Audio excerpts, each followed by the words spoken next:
There's a law that the United States government made just recently, June 1st, in which they say everybody who comes back to the United States has to have either a U.S. passport or a driver's license which has a new kind of code embedded in it.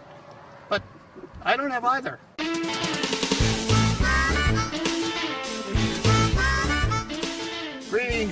Greetings, fellow citizens of the world. I'm Garry Davis, and I'm sitting here in about 2 miles from something called a frontier, which is false because there are no frontiers. The sun is on the other side, the sun is on this side, the wind goes freely and so forth. I was in Europe flying a B-17 in World War II. I figured it out that I didn't want to play that game anymore. Along came the bombing of Hiroshima and Nagasaki, and I said, that's it. We can't afford war. I'm not a national citizen. I'm stateless. I gave up being a national citizen when I was 26 years old. I'm a legitimate world citizen, as I hope you are. What does that mean? It means that you have the right to claim your own political allegiance in this world. It's one world we live in, whether we like it or not. And you're a human being. You come out of your mother's womb into the world. And this idea of nation states is totally dysfunctional. It's a carryover from another age. Prevents us from recognizing ourselves legally as world citizens. But what they did was, in 1948, they came out with the Universal Declaration of Human Rights. And that declaration says all human beings are born free and equal in dignity and rights. And they're endowed with reason and conscience and should act towards one another as a spirit of brotherhood. Well, everybody on that side of that house and everybody on this side, that means we are all brothers and human beings on the same level. The reason I'm here is because I just attended a conference in Montreal. The document that I'm going to be using when I come to this frontier, this fictional frontier, is this right here. It's called a world passport. And it's based upon an article in the Universal Declaration of Human Rights. That article says everyone has the right to leave any country, including his own, and to return to his country. It's a very interesting word, country, because it's not state, it's not nation. Country, what's a country? Tom Paine said, my country is the world. This passport is going to be presented to these guys on the frontier, these Homeland Security guys, as I've done many times in the past. I live in South Burlington, Vermont, right next to the airport. So what are they going to do with me? Well, they might say, Garry, we're going to parole you into the United States. I say, no, you're not.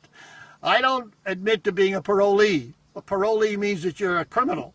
You've been paroled out of prison. Well, Canada's not a prison, and I'm not a criminal, so what else have you got? They haven't got anything else. They cannot send me back here because I won't go back. And they can't put me in prison because there's nothing, what have I done? There's no crime here. I'm not in the United States. And they know I live in South Burlington, Vermont. I have a house there, etc. So they say, well, we got to let you go, which is very, very interesting because that means that I'm not in their book. They can make their laws a restriction, and yet as a legitimate world citizen, I'm not within that framework, etc. And that's the same for you too. But you have to claim to be world citizens. And that claim is your legitimate right. You have the right to identify yourself in this world. And that's what you really are. This is the whole way of making peace, because we make peace between ourselves. Nations can't make peace with each other. Nations are divisive. Nations pretend that there's international law and so forth, but they perpetuate a condition which is anarchic. So we're going up here. We'll continue this tape and show you what happened after we get through this frontier, because there's nothing they can do about me and the world passport because I'm just not in their book.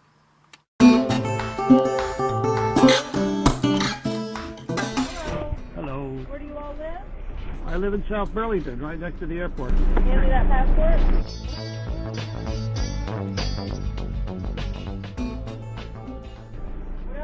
For ID besides this?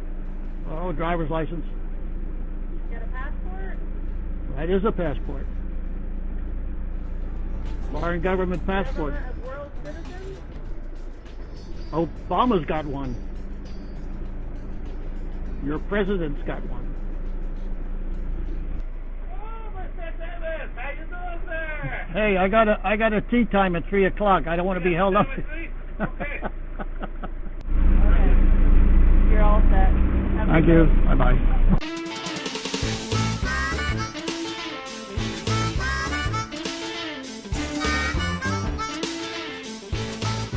I got through with no other ID than the world passport. It all took about 2 minutes, and then it was finished. And she said, "Okay," handed the passports back and says, "You're okay." They just passed a new travel initiative on June 1st, and we were wondering whether that would have any effect on the efficacy of the world passport.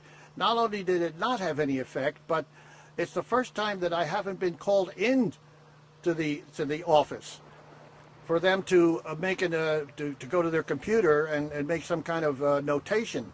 And the upshot of this is, of course, is what I've always known, is that the citizen is sovereign, but you have to claim that sovereignty and learn your rights, because if you don't know your rights, you can't claim them.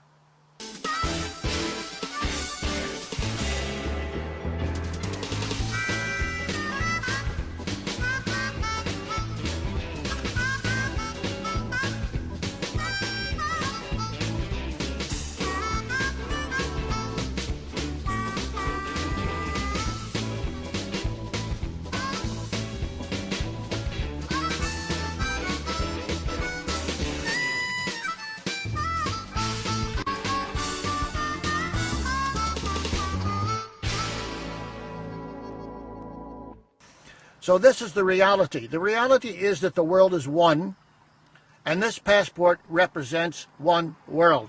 And I've been traveling with it ever since 1948.